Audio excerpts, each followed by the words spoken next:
Hi hello ಎಲ್ರಿಗೂ ನಮಸ್ಕಾರ. ಇವತ್ತಿನ ರೆಸಿಪಿ ಅವಲಕ್ಕಿ ಉಪ್ಪಿಟ್ಟು. ಇದೇನು ಅವಲಕ್ಕಿ ಉಪ್ಪಿಟ್ಟು ಮಾಡೋಕ್ಕೆ ಬರಲ್ವಾ, ಅದನ್ನು ಹೇಗೆ ಮಾಡೋದು ಅಂತ ತೋರಿಸ್ತಿದ್ದಾರೆ ಅಂತ ಅನ್ನಿಸ್ತಿದೆಯಾ? ಎಲ್ರಿಗೂ ಎಲ್ಲ ರೀತಿಯ ಅಡುಗೆನೂ ಬರುತ್ತೆ. ಆಹಾರ ಜೀವನದ ಒಂದು ಮುಖ್ಯವಾದ ಭಾಗ ಅಲ್ವಾ? ನಾವೇನು ತಿಂತೀವೋ ಅದರ ಮೇಲೆ ನಮ್ಮ ದೇಹದ ಆರೋಗ್ಯ ನಿಂತಿರುತ್ತೆ ಅಲ್ವಾ? ಒಬ್ಬ ವ್ಯಕ್ತಿ ಹೊಟ್ಟೆ ತುಂಬ ರುಚಿಯಾದ ಆರೋಗ್ಯಕರವಾದ ತಿಂದರೆ ಅವರ ಆಲೋಚನೆ, ನಿದ್ರೆ, ಆರೋಗ್ಯ ಎಲ್ಲ ಚೆನ್ನಾಗಿರುತ್ತಂತೆ.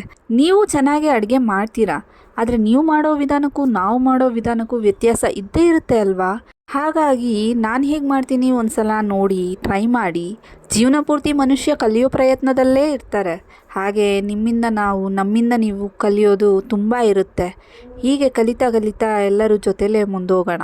ಈಗ ಅವಲಕ್ಕಿ ಉಪ್ಪಿಟ್ಟು ಹೇಗೆ ಮಾಡೋದು ಒಂದ್ಸಲಿ ನೋಡೋಣ. ಅವಲಕ್ಕಿನ ಚೆನ್ನಾಗಿ ತೊಳೆದು ಸೋಸಿ ಎತ್ತಿಟ್ಕೊಂಡು ಸ್ಟವ್ ಮೇಲೆ ಪಾತ್ರೆ ಇಟ್ಟು ಆಯಿಲ್ ಹಾಕಿ ಸಾಸಿವೆ, ಕಡಲೆಬೇಳೆ, ಉದ್ದಿನಬೇಳೆ ಹಾಕಿ ಫ್ರೈ ಮಾಡ್ಕೊಳ್ಳಿ. ಅದು ಸ್ವಲ್ಪ ಕೆಂಪಗಾದಮೇಲೆ ಕಡಲೆಕಾಯಿ ಬೀಜ ಹಾಕಿ ಚೆನ್ನಾಗಿ ಹುರ್ಕೊಳ್ಳಿ.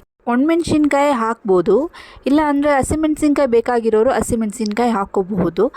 ನಾನಿಲ್ಲಿ ಒಣಮೆಣ್ಸಿನ್ಕಾಯಿ ಉಪಯೋಗಿಸಿದ್ದೀನಿ. ಕರಿಬೇವು ಸ್ವಲ್ಪ, ಈರುಳ್ಳಿ, ಟೊಮ್ಯಾಟೊ ಹೆಚ್ಚಿಟ್ಕೊಂಡಿರೋದು ಹಾಕಿ ಎಲ್ಲನೂ ಚೆನ್ನಾಗಿ ಬೇಯಿಸ್ಕೊಳ್ಳಿ.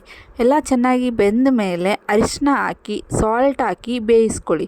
ಈಗ ತೊಳೆದಿಟ್ಟ ಅವಲಕ್ಕಿನ ಹಾಕಿ ಮಿಕ್ಸ್ ಮಾಡಿ ಕಾಯಿ ತುರಿ ಮತ್ತು ಕೊತ್ತಂಬರಿ ಸೊಪ್ಪು ಹಾಕಿ ಮಿಕ್ಸ್ ಮಾಡಿದರೆ ಅವಲಕ್ಕಿ ರೆಡಿ. ನೋಡಿದ್ರಲ್ಲ, ಇದು ನಾನು ಮಾಡೋ ವಿಧಾನ. ನೀವು ಒಂದ್ಸಲ ಟ್ರೈ ಮಾಡಿ ಹೇಗೆ ಬಂತು ಅಂತ ತಿಳಿಸಿ. ಈ ವಿಡಿಯೋ ನಿಮ್ಗೆ ಇಷ್ಟ ಆಗಿದ್ದರೆ ಸಪೋರ್ಟ್ ಮಾಡಿ. Thanks for watching.